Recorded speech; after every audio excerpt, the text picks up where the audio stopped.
శుభోదయం. నమస్కారం. నా పేరు నాజియా. నేను డిగ్రీ ఫస్ట్ ఇయర్ చదువుతున్నాను. ఈరోజు మన తెలుగులో కాసులు అనే పాఠం గురించి చెప్పబోతున్నాను.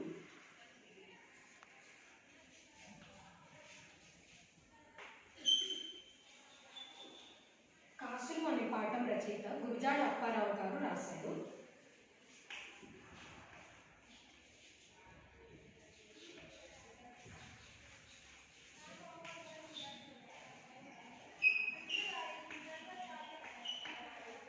గురజాడ అప్పారావు గారు కాసులు అనే పాఠం రచించారు. గురజాడ అప్పారావు గారు సెప్టెంబర్ 21న 1862లో జన్మించారు.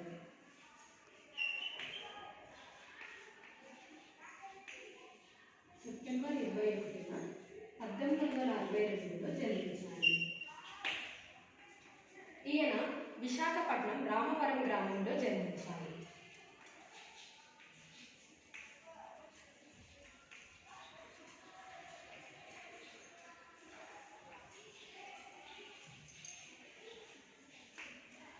విశాఖపట్నం రామవరం గ్రామంలో జన్మించారు. 1910లో ఈయన తొలి కథానిక దిద్దుబాటు అనే రచయితను రచించారు.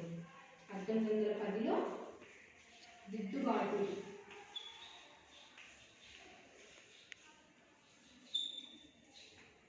మరియు ఈయన నాటకాలు కన్వశులకంని రచించారు.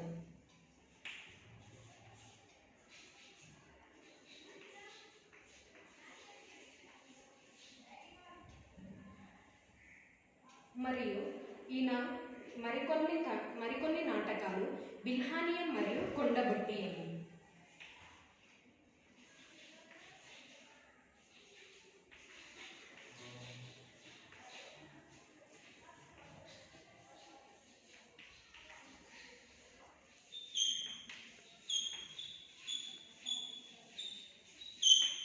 ఈయన రచనలు మనం చూసినట్టయితే కాసులు పాఠం రచయిత గురజాడ అప్పారావు గారు.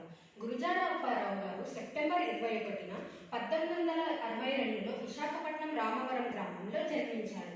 ఈయన తెలుగు తొలి కథానిక దిద్దుబాటు అనే రచయిత 1910లో రచించారు. మరియు కన్వశులకం అనే నాటకాన్ని కూడా రచించారు. ఈయన మరికొన్ని నాటకాలు బిల్హానియం మరియు కొండబొట్టియం. ఇక మనం పాఠంలో చూసుకున్నట్టయితే మన కవి గారు గురజాడ అప్పారావు గారు ప్రేమ గురించి తెలుపుతున్నారు. ప్రేమ అనేది రెండు రకాలు ఉంటుంది.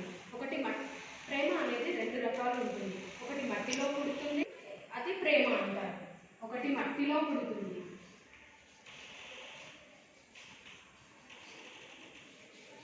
మట్టిలో పుట్టేది బంగారం అంటారు.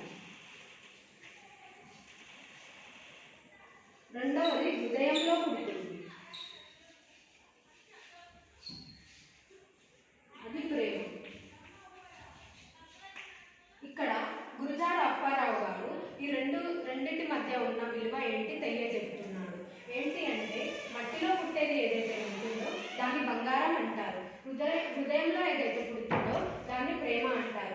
ఈ రెండు ఒకే దగ్గర ఉండడం చాలా వ్యర్థం, అసాధ్యం.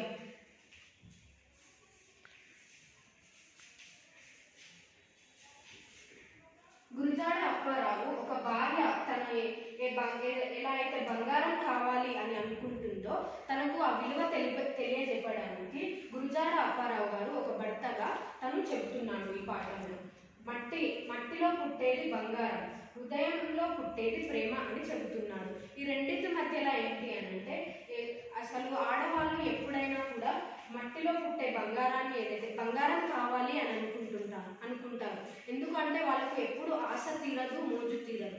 కానీ మనం తెలుసుకున్నట్టయితే హృదయం ఏదైతే ప్రేమ అనేది ఉంటుందో అది చాలా చాలా వ్యర్థం. అంటే రెండు ఒక దగ్గర ఉండలేవు. మనము తెలుసు ఒకవేళ బంగారాన్ని ఎవరైతే కావాలి అని అనుకుంటారో వాళ్ళు జీవితంలో ఎప్పుడు ముందుకు సాగలేరు. ఎందుకంటే ఎంతసేపు ఉన్నా బంగారం అనేది తరుగుబడి, అంటే అది కరిగిపోతుంది. అదే మనుషులను ప్రేమించాలి, ప్రేమించబడాలి. అలా ప్రేమించి ఒకసారి చూడు ప్రేమ విలువ అనేది తెలుస్తుంది నీకు. ఇక్కడ కవి ఏం చెప్తున్నాడంటే నీ శరీరం బంగారం రంగులో ఉంటుంది. ఆ శరీరానికి నువ్వు పసుపు రాసుకున్నావు, నీ పువ్వుల లాంటి ఉండే కురులు మంచిగా నూనె రాసుకున్నావు, ఎంత తాంబూలం తీసుకున్నావు.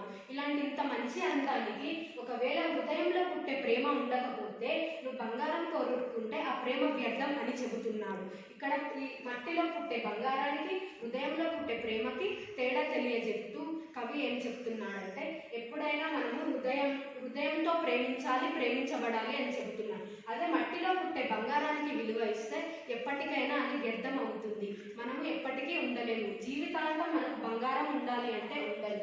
అదే ఒకసారి మనుషులను ప్రేమించి చూడు, వాళ్ళు కూడా నేను ప్రేమించబడతారు, వాళ్ళు కూడా నేను ఇష్టపడతారు. వాళ్ళు ఆ ప్రేమ అనేది ఎప్పటికీ సాగుతూనే ఉంటుంది. నువ్వు మరణించే వరకైనా సరే, నువ్వు మరణించిన తర్వాత కూడా జీవిత కాలాన్ని గుర్తు చేసుకుంటూ ప్రేమతో బ్రతికేయచ్చు.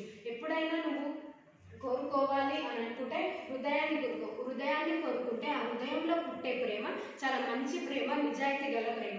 అదే నువ్వు మట్టిలో పుట్టే బంగారాన్ని కోరుకుంటే అది కొన్ని రోజుల పాటు వేసుకుంటావు, అది కరిగిపోతుంది, కానీ అదే ప్రేమ ఎప్పటికీ కరగదు. చనిపోయేదాకా అయినా సరే కూడా అదే ఉంటుంది. చివరన మనం చూసుకుంటే ఏంటి అంటే గురిజాడ అప్పారావు గారు హృదయంలో పుట్టే ప్రేమ అనేది చాలా గొప్పది అని తెలియజేస్తున్నాడు. ప్రేమ అందుకే మన ఆడవాళ్ళు చాలా వరకు బంగారానికి చాలా విలువ ఇవ్వబడతారు. కానీ వాళ్ళకి తెలియని విషయం ఏంటి అంటే బంగారం అనేది ఎక్కువసేపు ఎన్నాటికి ఉండదు. అదే నువ్వు హృదయంతో ప్రేమించి చూడు, వాళ్ళకు ప్రేమను చచ్చేంత వరకు కూడా తోడుగానే ఉంటుంది. Thank you.